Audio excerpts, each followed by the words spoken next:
Welcome back to DartBrain, the only podcast where your brain is the real opponent, your gremlins hold grudges, and your guardians sometimes forget to show up until you've already gone full tilt.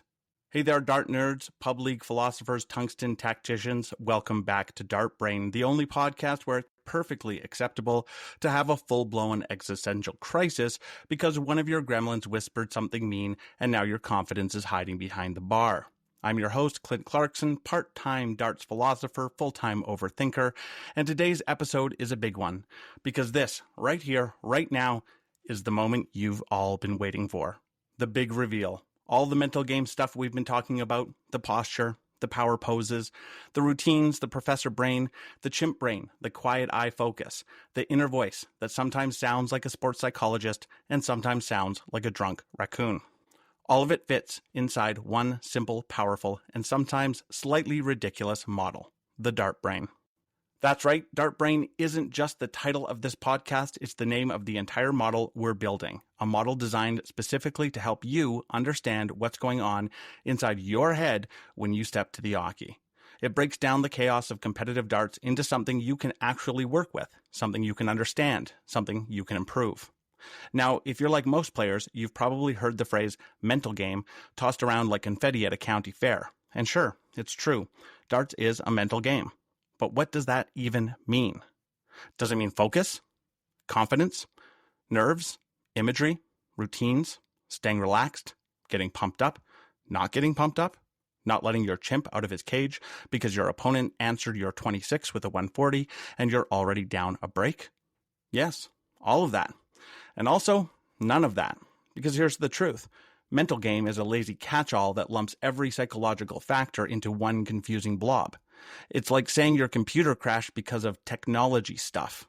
Okay, but was it a software glitch, an overheated CPU, or did your Wi-Fi just emotionally check out? Without specifics, you're just guessing, and good luck fixing something you haven't even defined. This is where the DartBrain model comes in. The first big win of the DartBrain model is this. It breaks your mental game into discrete parts, specific components, manageable mental skills, not just one big mess of fix your head. Think of it like this. If your darts game was a pub meal, your technical mechanics would be the meat and potatoes. But your mental game, that's the sauce, the seasoning, the side dish, the timing of when it hits the table, how hot it is, the wine pairing. Mental performance isn't just one thing, it's a whole ecosystem, and each part deserves attention. The DartBrain model lets you zoom in on one specific area at a time. Confidence, focus, emotional regulation, commitment, enjoyment. That way, you're not trying to master every mental skill at once. You're working one puzzle piece at a time. The second benefit? Clarity, understanding, naming the chaos. When things go wrong in a match, most players say something like, I just lost my head or my game fell apart. But that kind of vague self-assessment doesn't help you get any better. It just leaves you stewing in mystery and self-blame. It's like diagnosing a car problem by saying it made a weird noise and then just died. Okay, but was it the engine, the battery, a raccoon in the glove box? Vague assessments might make you feel cathartic in the moment, but they don't lead to solutions. You can't improve what you can't understand, and you can't understand what you haven't bothered to define. That's why the DartBrain model exists, to give you a precise language for the chaos inside your skull. The DartBrain model gives you names for the forces at play. Names like gremlins, the sneaky sabotaging forces that pull your focus apart, and guardians, the internal allies that stabilize your mind and let you perform at your best.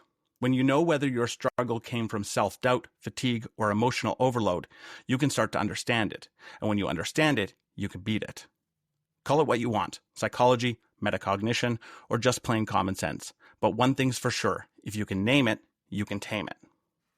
The third benefit is that the DartBrain model helps you identify your personal strengths and weaknesses, not just as a darts player, but as a psychological athlete. This isn't just about what's going wrong, it's about what's going right. Maybe you've got excellent focus, but struggle with confidence. Maybe your emotional regulation is elite, but your imagery is a mess. Maybe you're resilient as hell, but forget to breathe after a bounce out. By breaking things down, you can start to leverage your strengths, build your game around them, and you can also shore up your weak spots, or at the very least, be ready when they show up. It's like knowing you're rock solid in early legs, but tend to wobble under pressure in a decider. Once you see the pattern, you can prepare for it, not with wishful thinking, but with actual tools and strategies. Awareness turns panic into a plan. Confidence comes from knowledge.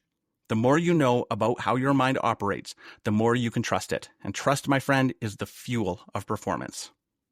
And finally, and this might be the most important benefit, the DartBrain model gives you direction. Let's be honest, working on your mental game can feel like trying to train an invisible dog. You're not sure what to do, how to do it, or even if it's working. But when you understand the components of the DartBrain, you can start to build a mental training plan that's tailored to you. You don't have to train everything, you just have to train the right things for you. Ask yourself, what matters most for my success? What's getting in my way? What kind of routines or practices suit my personality? Where can I experiment? Where do I need structure? What do I need more of? And what do I need to let be? Mental training becomes iterative. Plan, do, check, adjust. Like any good coach, you try something, you observe the results, and you tweak. You build your own feedback loop. You stop treating your brain like a mystery and start treating it like a project. Not a perfect, polished project, more like a home renovation where half the walls are still drywall and there's a gremlin living in the attic. But it's yours, and when you start working with your mindset, instead of just yelling at it, progress becomes possible. It's not just about instant transformation, it's about consistent tuning. One adjustment at a time, you build a mental game that actually fits you. So that's why this episode is different. This isn't just a tip, trick, or concept. This is the big picture, the framework, the toolbox, the mental map. The DartBrain model is your lens, a way to understand and train your psychology with as much intention as you train your throw. And in the next segment, we're going to break it all down. We'll walk through the shape of the model, how focus works, and how gremlins and guardians fight for control of your brain and your game. You've got the right tools, you've got the capacity, and starting today, you've got a model. Let's build your DartBrain. You've just heard why the DartBrain model matters. Clarity, direction, confidence, and the power to actually train your mental game, not just complain about it. So now it's time to lay it all out.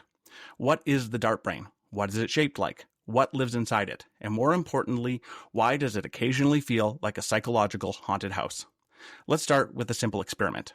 If you stand up right now, take your stance, and imagine throwing a dart across the room.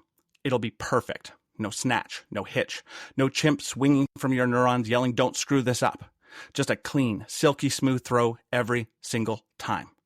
But the moment you put an actual dart in your hand and aim to hit something, everything changes. Suddenly, that buttery smooth throw turns into chunky salsa, unpredictable, lumpy, and somehow all over the place. So what gives? The answer lies in your DartBrain, the invisible battlefield between your technical skill and your mental state. And here's the twist. Your DartBrain isn't just reacting to pressure, it's shaping your performance. Every dart you throw is filtered through it. Every moment of confidence, every flinch of doubt, every voice in your head, they're all coming from your DartBrain. So let's talk about structure. Imagine a cross-section of your brain. At the center of your DartBrain is focus. Focus is the core, the nucleus, the big glowing orb that everything orbits around. It's what determines whether you're locked in on the target or realizing too late that you've been holding your breath since your opponent hit that 140. And here's a key insight. Focus is dynamic. It doesn't stay still. It doesn't stay one size. Sometimes it's strong and sometimes it's weak. It expands and contracts based on what's happening in your mind and your body. When your focus fully expands, it takes over your whole DartBrain. You become absorbed in the task. Everything clicks. Your movements feel automatic. Time slows down. You're not thinking about your form, your score, or what Shane just whispered behind you. You're just in it. Congratulations. You've entered the zone. But, like all good things, the zone has an opposite, where your mind fragments, doubts creep in, your attention ricochets between 17 different stories, and none of them are helpful. You're tense, second-guessing, and probably muttering things to yourself that shouldn't be recorded. Welcome to being on tilt. So what's causing your focus to expand or collapse? That's where we meet the two main characters of your DartBrain. Gremlins, led by your chimp, and guardians, led by your professor. These are the opposing forces constantly battling for control of your focus.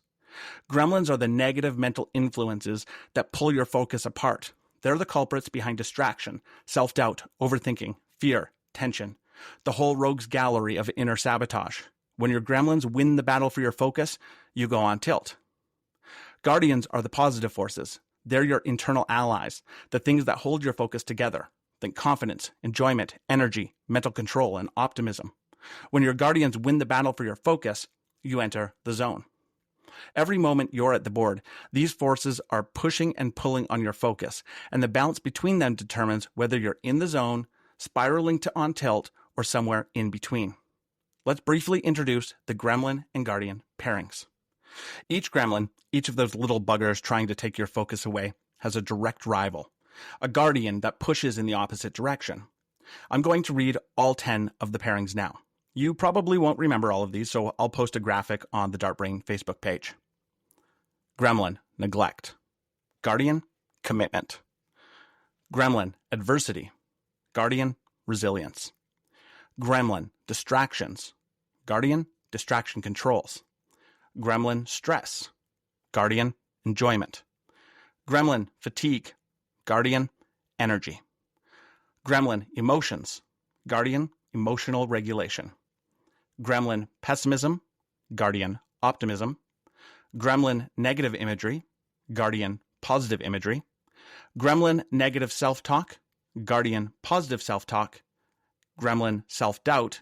And Guardian, confidence.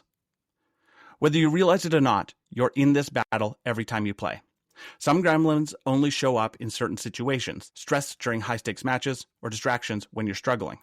Some guardians are naturally strong for you. Maybe your resilience is rock solid, but your energy guardian taps out after 2 legs in a logger.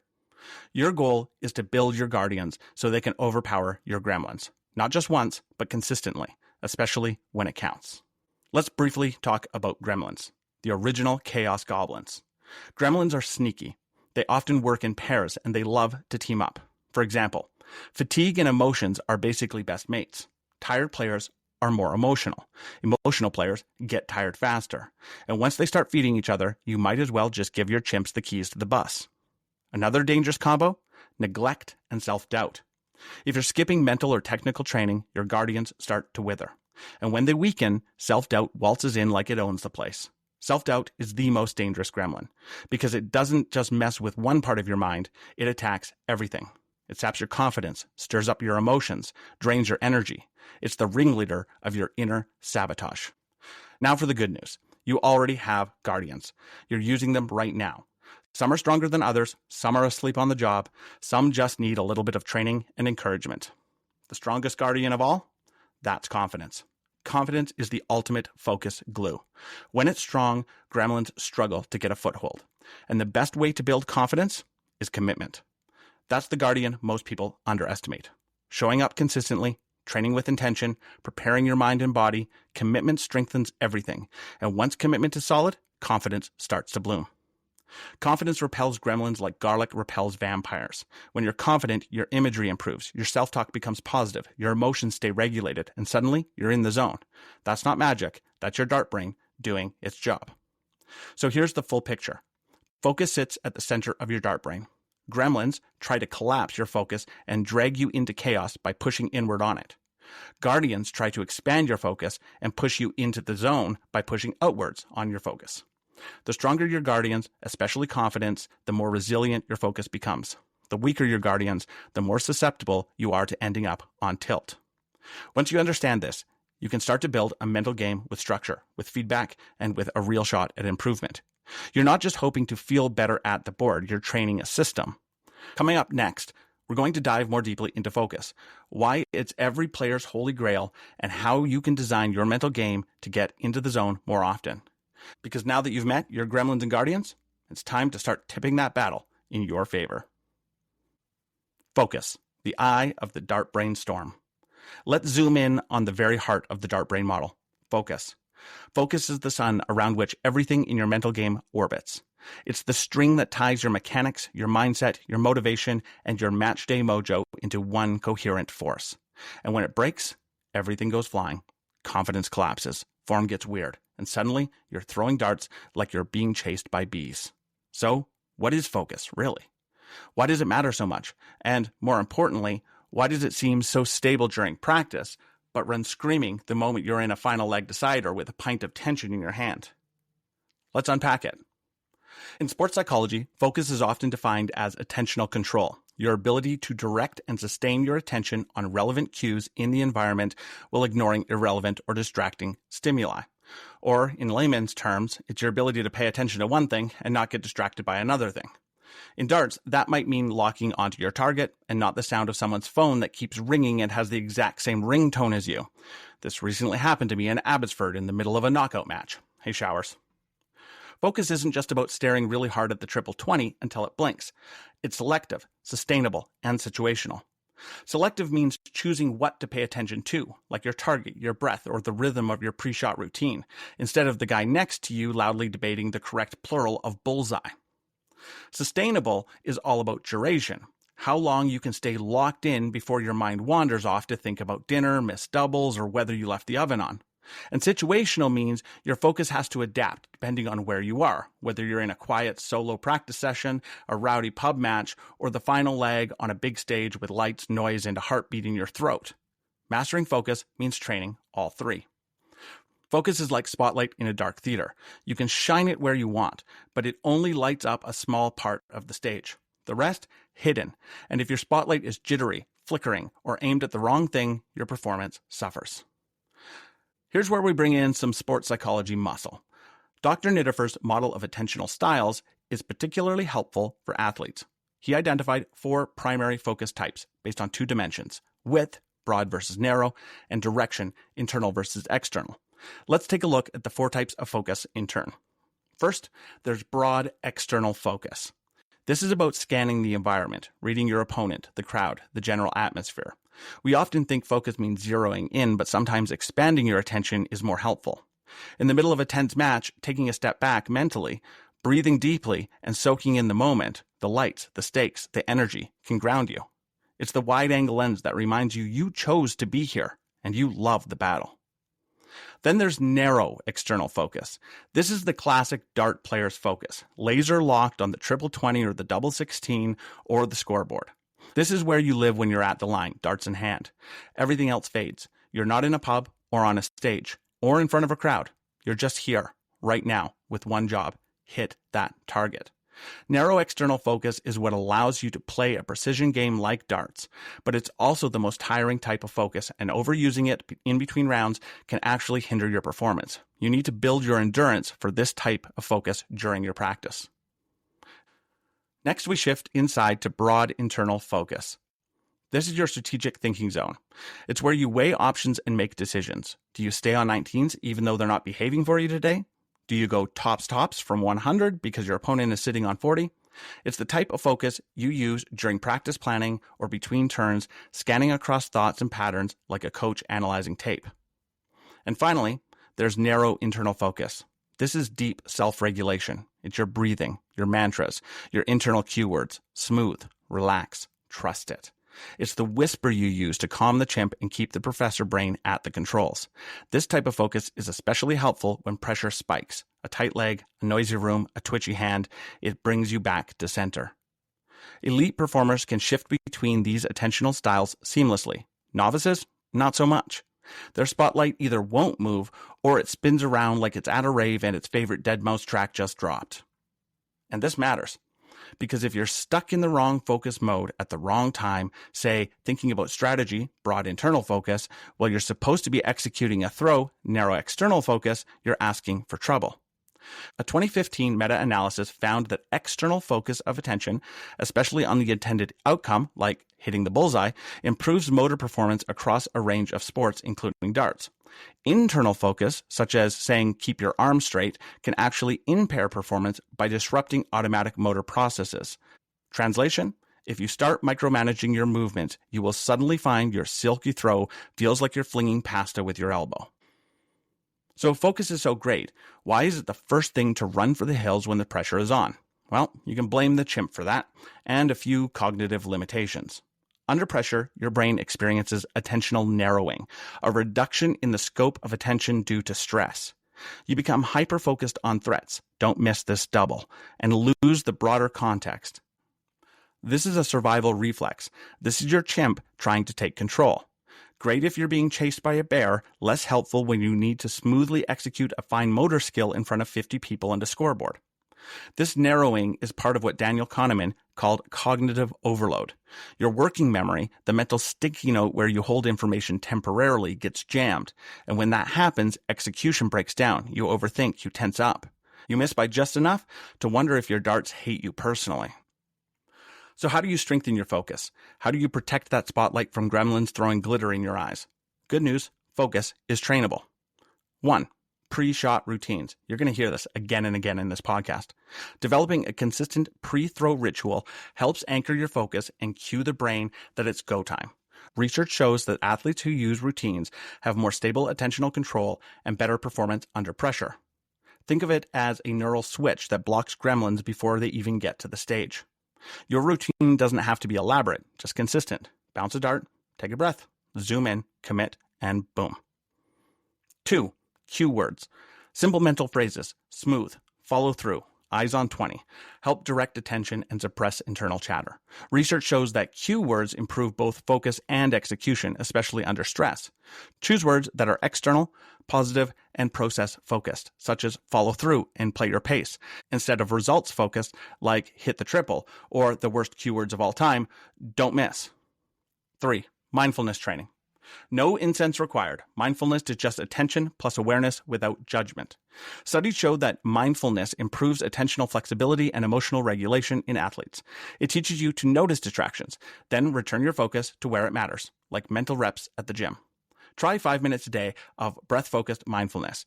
If your mind wanders, gently bring it back. It's not failure, it's training. You can also try apps like Headspace or Calm, which have guided meditations to help you improve your attentional control. And 4, simulated pressure practice. Most players lose focus because they only practice in calm conditions. The real test is whether your focus holds when it counts. So simulate stress, keep score, film yourself, set stakes, or create consequences. The more you expose your focus to pressure, the more pressure resilient it becomes. Focus isn't infinite, it drains. The theory of ego depletion suggests that self-control and focus draw from a shared mental resource. This is why a long match, a bad day, or 5 legs of chasing a comeback can leave you mentally exhausted. This is where recovery strategies matter. Take intentional breaks between legs. Use breathing to reset. Avoid ruminating on past throws. Re-anchor your focus with your routine. Think of your focus like a fuel tank. Don't burn it all up in warm-up and then expect to have anything left for a decider. Focus failures. Gremlins at work. All your gremlins target focus. It's their favorite game to sabotage, but some are sneakier and more disruptive than others. Distractions are the classic thieves of focus. They can be external, like the clink of pint glasses, a coughing opponent, or someone loudly describing their dinner plans 2 feet away. But they're just as likely to be internal, like overthinking your mechanics, or getting emotionally tangled in frustration, excitement, or nerves. Either way, distractions pull your mental spotlight away from the target and scatter it across a dozen irrelevant directions. Fatigue is subtler, but just as dangerous. When you're physically or mentally tired, your attentional spotlight dims and flickers. Everything feels heavier. Throws feel forced. Even simple routines start to fray. Focus becomes harder to sustain, and harder to even notice when you've lost it. Stress, on the other hand, doesn't scatter your focus, it shrinks it. Under stress, your attention narrows too much. You become locked into fear-based thinking. Don't miss, don't choke. Your brain becomes a tunnel with only the worst-case scenario in view, which is hardly ideal when you're trying to hit a target the size of a coin. Then there's negative self-talk, a gremlin with a megaphone. It hijacks your inner voice with unhelpful commentary. You always miss this. You're blowing it again. Suddenly your attention isn't on the board, it's on a running monologue of doom courtesy of your chimp brain. And finally, pessimism. This one doesn't just mess with your focus, it pre-programs it to expect failure. Before you've even raised your arm, your spotlight is already aimed at a negative outcome. It's like aiming for triple 20 while your thoughts are quietly muttering, it's probably going to hit the 5. If you've ever thrown a dart and realized halfway through that your brain was still arguing with the last leg, that's focus failure. Your spotlight was aimed at the past, not the board. The antidote? Awareness, redirection, and a good team of guardians to chase the gremlins back into the shadows. Now, meet your guardians, the mental bodyguards who protect your focus from being hijacked, dimmed, or derailed. Now, there are more guardians than this, but these are particularly important for maintaining a high-intensity focus in darts. First, distraction controls. These are the systems you use to manage noise, both literal and mental. Whether it's deep breathing to calm your nerves, a pre-shot routine to block out chaos, or a simple cue word to bring you back to the task, distraction controls keep you anchored. They don't eliminate distractions, but they give you a way to refocus when distractions inevitably show up, waving their arms and yelling, "Look at me!" Enjoyment might seem like a bonus, but it's actually a critical piece of the puzzle. When you're having fun, your brain relaxes, your body loosens up, and your focus becomes fluid instead of forced. Joy is jet fuel for attention. It makes the process feel less like work and more like play, which is where your best darts tend to live. Optimism is the guardian that shifts your attention away from disaster scenarios and toward possibilities. It doesn't mean pretending everything is perfect. It means believing that success is within reach. Optimism helps you stay solution-focused instead of problem-obsessed. Positive imagery. Positive imagery taps into your brain's natural wiring. When you mentally rehearse the perfect throw, seeing the dart land cleanly, hearing the thunk of the board, you prime your body to execute. It's not superstition, it's neural rehearsal. You're focusing your mind on success before you even lift your arm. Positive self-talk is your internal commentary team. And with proper training, it becomes your motivational coach instead of your harshest critic. It's the voice that steadies you in the chaos, reminds you of your strengths, and says the right things at the right moment to keep you centered. And finally, confidence. This is the foundation of all focus. Confidence keeps your attention steady when nerves rattle the cage. It's what allows you to stay in the moment rather than flinching towards the past or the future. When confidence is strong, focus becomes far easier to maintain. Want to train your focus? Strengthen these guardians. Build routines that defend against distractions. Practice under pressure so enjoyment and optimism aren't just accidental, they're rehearsed. Use imagery and self-talk tools instead of afterthoughts. And most importantly, stop trying to focus harder. That's like yelling relax at yourself mid-throw. All it does is startle the chimp. Instead, train your guardians. That's how you focus smarter. Now that you've got a handle of the DartBrain model, with focus at the center, expanding and contracting like a balloon at the mercy of your emotions, it's time to talk about why this all matters. Because when your focus fully expands, when your gremlins are silent, your guardians are on patrol, and your brain is tuned in like a Stradivarius, you enter that mythical state athletes call the zone. Or, as we call it here at DartBrain, the mental pub where your inner chimp falls asleep in the corner and your professor brain buys a round of clarity and confidence. Let's get into it. What is the zone? If you've ever had a moment at the Aki where everything felt easy, like time slowed down, your arm was on autopilot, and you couldn't miss even if you tried, congratulations, you've tasted the zone. Psychologists call this state flow. Flow is a state of complete absorption in an activity. You're fully present, fully engaged, and your sense of time, self-consciousness, and effort all fade away. In darts, flow feels like this. You're not thinking about your mechanics, you're not doubting your ability, you're not remembering the 111 from 3 legs ago, and you're just there, calm, steady, and accurate. It's not magic, it's not luck, and no, it's not just for the naturals. It's a psychological and physiological state that anyone can reach, if you know how to prepare your dart brain. When I asked the DartBrain community what it feels like to be in the zone, the answers poured in with remarkable consistency and poetic clarity. Many described a kind of sensory blackout, a calm quiet where only the board exists. As Ricky Hine put it, not hearing a thing, the TV, people in the background, but oddly, only hearing my darts hit the board. Christina Joy echoed that eerie stillness. Nothing. There's no noise in my head or outside around me. It feels like the darts are guided as they land exactly where I want them. Charisma Brandt described it as utter calm, like I'm in a bubble and nothing can distract me. The overwhelming theme? Silence, stillness, and singular focus. Others tapped into more physical metaphors. Cole Briand described the zone as tunnel vision or weightlessness, with some confidence and adrenaline on the side. Comparing it to flowing water, everything just feels right and flows right out of your hand. And Tyler Nelson called it blackout mode, a perfect description of how elusive and surreal the experience can be. He said everything is feeling and going great. Then, when you want to remember it, you can't remember how or what happened. Noel Lecoyne even compared it to a fantasy state, the void from the Wheel of Time, where all thoughts and emotions vanish. Whether it's a sense of cruise control, as Brittany Tomchuk described it, or a disappearing act by the conscious brain, the takeaway is clear. Being in the zone isn't about trying harder. It's about slipping into a state where everything just clicks. And to get there, you need to create the conditions where the zone can arise. The ingredients of flow. So what goes into this mystical soup we call the zone? Psychologists studying flow have found that several conditions need to be met. 1, you need to have clear goals. You know exactly what you're trying to do. 2, you need immediate feedback. You get real-time results. And in darts, you always get that. You either hit your target or you didn't. And 3, you need a balance between challenge and skill. The task must be difficult enough to be engaging, but not so hard that it feels impossible. That third one is key. If the challenge is too low, you get bored. If it's too high, you get anxious. But when it's just right, your brain locks in. That's the flow channel. And that's something to think about when you make your own practice routines.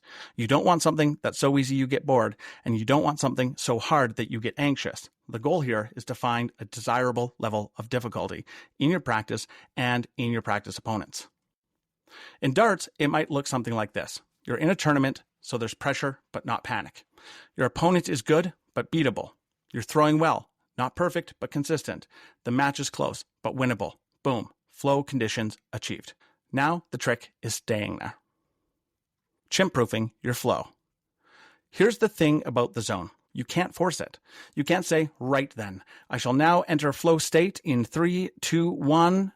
That's like trying to fall asleep by yelling relax at yourself. But you can set the conditions that make the zone more likely to happen.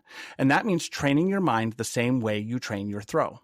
Let's go back to our DartBrain model. At the center is focus. When your focus is clear, stable, and unbroken, it expands. Your professor brain takes the wheel. Your guardians show up with their little hard hats and tool belts. Your body and mind are synced. But when a gremlin barges in, self-doubt, pessimism, stress, fatigue, focus collapses. The chimp wakes up, and suddenly you're no longer in the zone. So if flow is what happens when your gremlins are quiet, then entering the zone is really about prevention. You have to chimp-proof your mental game in advance. That means practicing under pressure so your nervous system gets used to it, using pre-shot routines to calm your mind and center your attention, strengthening your guardians, especially confidence and positive self-talk, and keeping your focus on the process, not the outcome. Let's pause on that last one for a second. The fastest way to trip and fall out of the zone is to start thinking about the result. If your focus shifts from what you're doing to what it means, you're done. The professor is calm and analytical. Nice rhythm. Good grouping. Keep the tempo. The chimp is dramatic and superstitious. If you miss this double, your soul will be cursed by the ghost of Eric Bristow. Stay process focused. Your job isn't to win the match. Your job is to hit the board with intention, one dart at a time. Trust the process. The score will take care of itself. Attention. The gateway to the zone. One of the most effective strategies for entering flow is mastering your attention control. As we recently discussed, according to the attention model, elite athletes are able to shift between different types of focus. Broad external focus, narrow external focus, broad internal focus, and narrow internal focus. The key is being able to select the right type of attention for the moment. When you're in the zone, your attention becomes razor sharp and externally directed, usually on a single point, the target. You're not analyzing, you're not judging, you're just doing. This is why many top players talk about using soft focus or quiet eyes, not staring harder at the target, but letting your attention settle on it gently, like resting a coffee mug on a coaster. If you find your mind wandering during play, whether to the past, the future, or the kebab van outside, gently return it to the now. Focus is like a muscle. You can train it. Here's the cool part. When you're in the zone, your body knows what to do. Your motor memory takes over. Your throw becomes smooth and repeatable. Your breathing slows. Your heart rate aligns with your rhythm. You're not thinking about your elbows or your grip. You're just throwing. This state is sometimes called automaticity, the ability to execute complex skills without conscious thought. Research shows that over-focusing on your mechanics, especially under pressure, can actually disrupt performance, a phenomenon known as analysis paralysis. So when you're in the zone, it's not because you're thinking harder. It's because you've stopped thinking so much and just started doing. Let the body do what it is trained to do. Can you practice getting in the zone? Absolutely. Here's what mental skill coaches recommend to make flow more likely. 1. Set performance routines. Yep, these guys again. These help your brain associate certain behaviors with focus and calm. It's like a flow ritual, your personal summoning spell. And we're not just talking about your pre-throw routines here, which is vitally important, but everything you do when you get to the venue. Do you find a home base to put your things? Do you socialize? When do you start warming up? What type of warm-up do you do? All of these things can be built into your routine. 2. Visualize success. Mentally rehearse successful throws with full sensory detail. This activates the same motor pathways as actual practice and boosts confidence. Visualization will definitely be a topic we cover in a future podcast. 3. Use cue words. A short phrase like smooth and steady or trust the throw can redirect attention and keep you present. 4. Control arousal levels. Use breathing techniques, posture shifts, or music to get into your ideal intensity zone. Too much energy? Calm down. Too little? Pump it up. And 5. Debrief regularly. Reflect on matches. When did you feel in the zone? What helped? What hurt? Build your awareness like a coach would. Your goal is to understand what helps you get in the zone and what keeps you out of it. You can only figure this out if you're paying deliberate attention to it. Let's be honest. We all want to win, but the real addiction in darts isn't trophies or rankings. It's the zone. It's that feeling of complete control and surrender at the same time. It's why players keep coming back, why we keep practicing, why we're willing to deal with all the missed doubles and dartboard denting rage. The zone is the reward. It's proof that, for a moment, everything aligned, body, mind, and soul, and you became exactly what you were meant to be. A dart-slinging Jedi with the wisdom of a monk and the wrist of a magician. So to recap, the zone is the holy grail of performance. It happens when your focus is full, your guardians are active, and your professor brain is driving the bus. You can't force it, but you can train for it. Build your routines, control your attention, stay in the moment, protect your focus like it's your last can of beer at the summer barbecue. And remember, when you're in the zone, you're not trying to win. You're just trying to be fully present for the throw. The rest takes care of itself. Okay, so we've talked about the magic of focus and the zone, the razor-sharp spotlight that turns a regular throw into a game winner. But now we need to talk about what happens when the spotlight shatters, when the calm vanishes, when your brain goes full gremlin. Welcome to Tilt City. Going on tilt is the psychological equivalent of watching your beautiful darting brain burst into flames while your chimp throws banana peels at your guardians. It's not pretty. It's not fun. And it happens to everyone. The term on tilt originated in poker, describing the moment a player loses emotional control and starts making irrational decisions after a setback, like losing a big hand or getting bluffed. In darts, it's the same phenomenon, a state of emotional or cognitive chaos triggered by stress, frustration, or failure. You know you're on tilt when you miss one double and suddenly can't hit any of them. You start speeding up your throw without meaning to.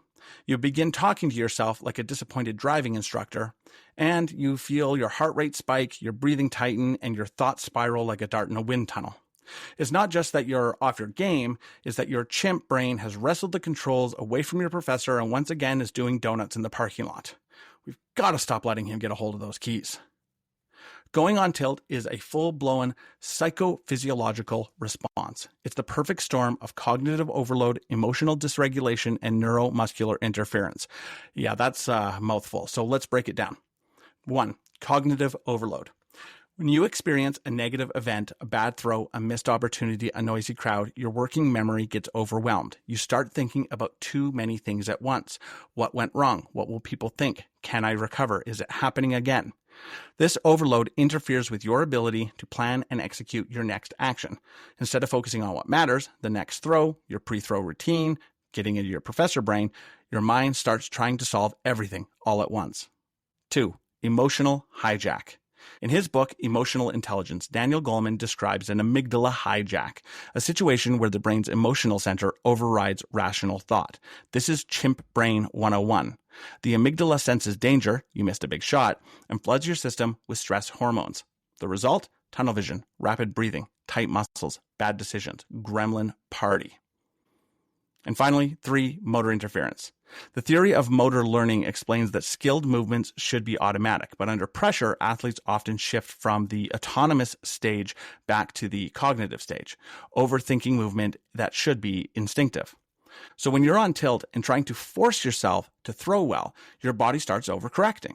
Instead of flowing, you're controlling. Instead of trusting, you're tensing.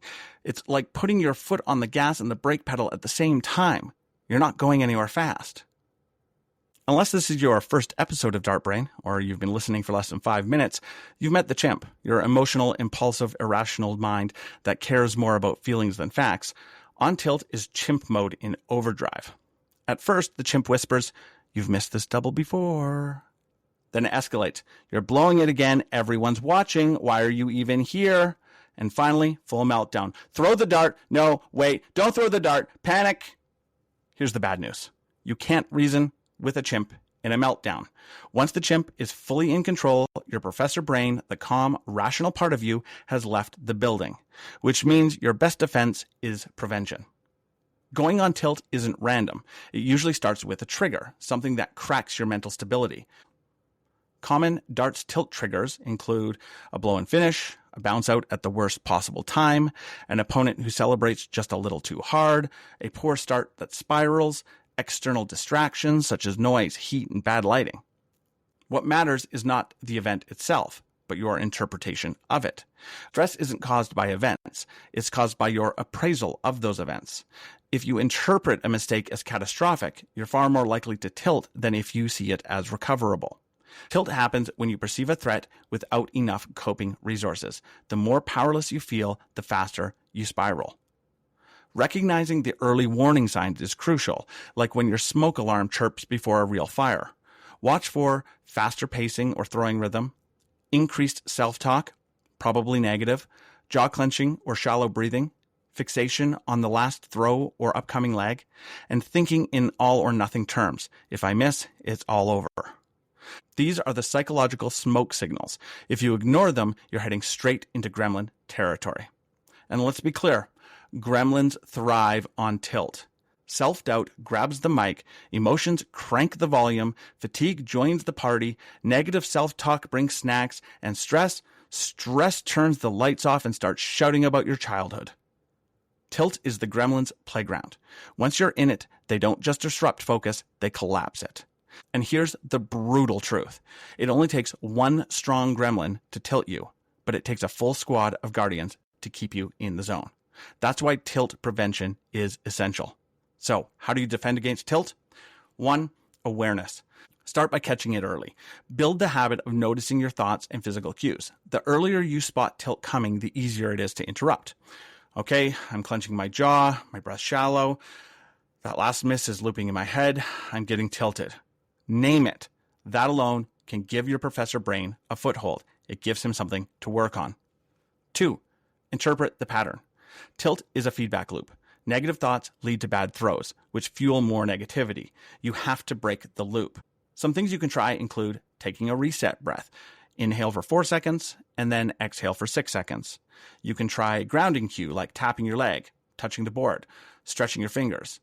And you can try a physical reset. Step back, roll your shoulders, recenter. Even 3 to 5 seconds of interruption can reboot the system. It might not be perfect right away, but it's better than where you were headed. 3. Anchor to your routine. Your pre-shot routine isn't just mechanical, it's mental scaffolding. It stabilizes attention and reduces variance. When the world starts shaking, your routine is your home base. Use it like a parachute. Slow down, breathe, reset. Don't rush your way through a mental breakdown. And 4, mental reframing.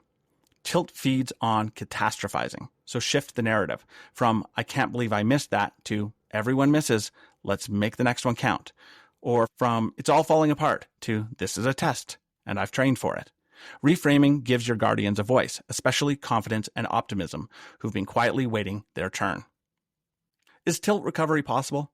Well, it's difficult, but yeah, it's absolutely possible.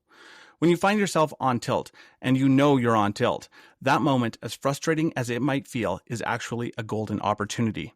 It's one of the best times to practice recovering from tilt. I know that's probably not what you want to hear when you're mentally melting down like a forgotten ice cream cone in the sun, but stick with me.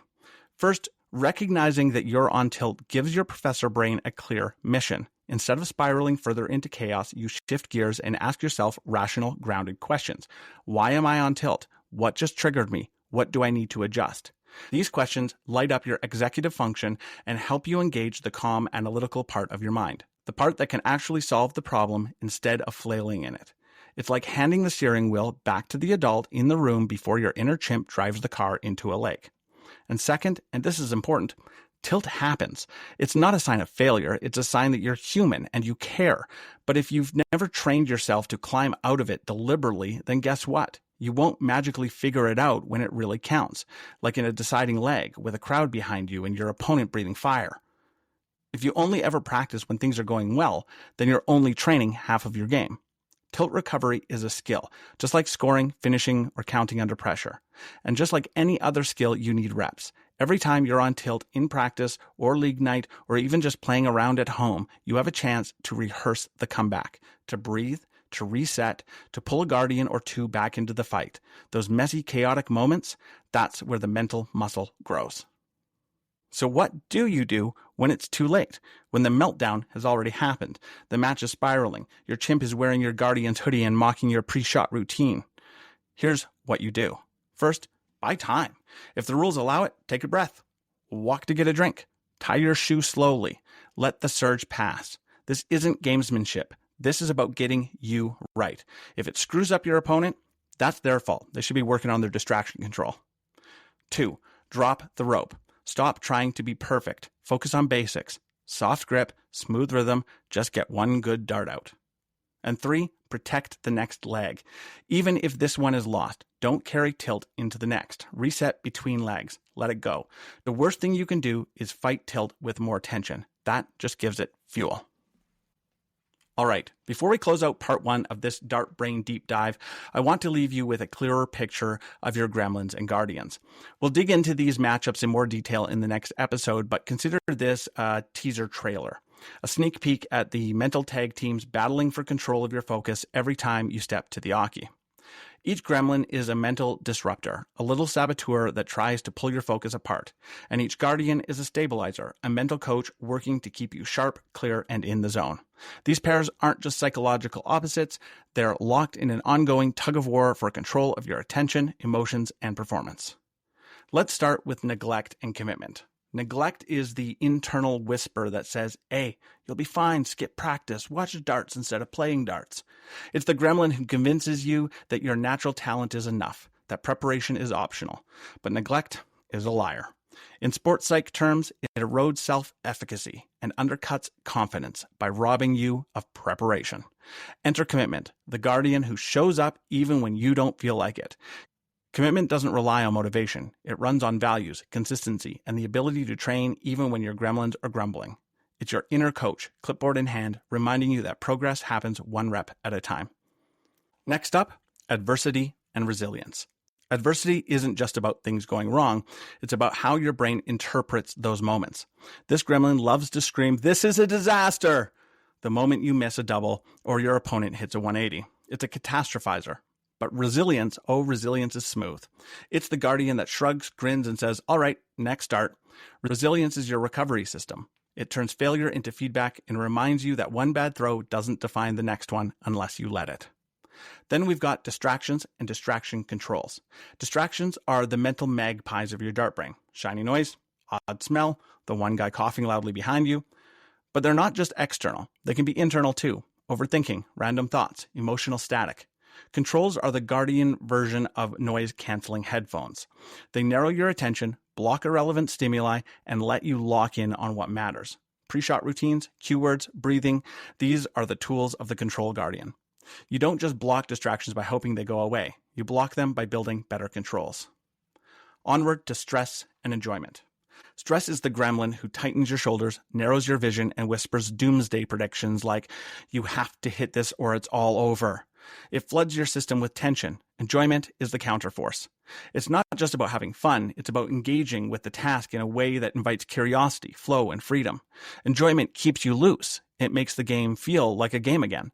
And when you're enjoying yourself, pressure becomes something you play with, not panic about. Let's talk about fatigue and energy. Fatigue is the gremlin that crashes your system when you need it most. It drains your mental and physical battery and tells you that effort is futile. This gremlin doesn't just show up when you're tired, it makes you tired by feeding off doubt and stress. Energy, the Guardian, isn't about bouncing off the walls. It's about sustainable alertness. It's fueled by preparation, rest, hydration, breath, and optimism. Energy makes focus possible. Without it, even your best intentions crumble. Now we meet emotions and emotional regulation. Emotions, when unmanaged, turn into tantrums in your nervous system. This gremlin rides shotgun on tilt, flaring up when a dart goes bad and demanding that everyone hear about it. The emotions gremlin doesn't care about timing. It just wants attention. But regulation? That's your emotional thermostat. It doesn't cancel feelings. It manages them. Regulation is what lets you feel frustration but still hit the next target. It keeps you from spiraling into self-pity and rage. In sports psychology, this is emotional control, a predictor of consistent performances under pressure. Our next pair is pessimism and optimism. Pessimism is the mopey gremlin muttering, "You'll probably miss again." It anticipates failure and drains momentum before you've even thrown. It's not honest. It's habitual. Optimism is not blind positivity. It's the realistic belief that good outcomes are possible and effort is worth it. Optimism keeps you moving forward. It turns a missed double into, "All right, next one," instead of, "I am the worst player ever." It fuels resilience, effort, and confidence, and in doing so, weakens the pessimist's grip. Let's look at negative imagery and positive imagery. Negative imagery is your inner cinema of failure. It replays worst-case scenarios in glorious HD. It makes you feel like the collapse is inevitable. This gremlin turns your imagination against you. But positive imagery is the guardian who runs highlight reels of success. Smooth throws, perfect rhythm, darts landing exactly where you want. Visualization is a key mental skill in performance psychology.